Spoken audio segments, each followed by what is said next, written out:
Bright Egg, Bright Eggbee, and I don't think I've seen you before, so welcome.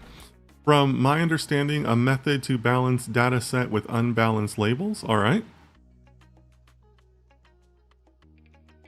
All right. Amram Pali says picking different combinations of samples from the same pool of data set. All right.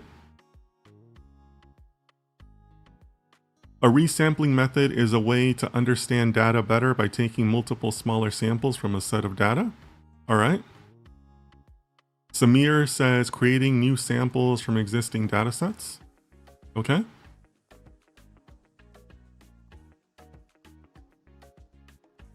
All right. Anybody else? These are great. These are all great answers, by the way.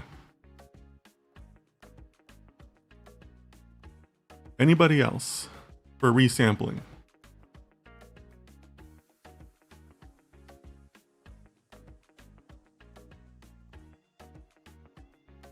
Good answers though, guys. Great participation.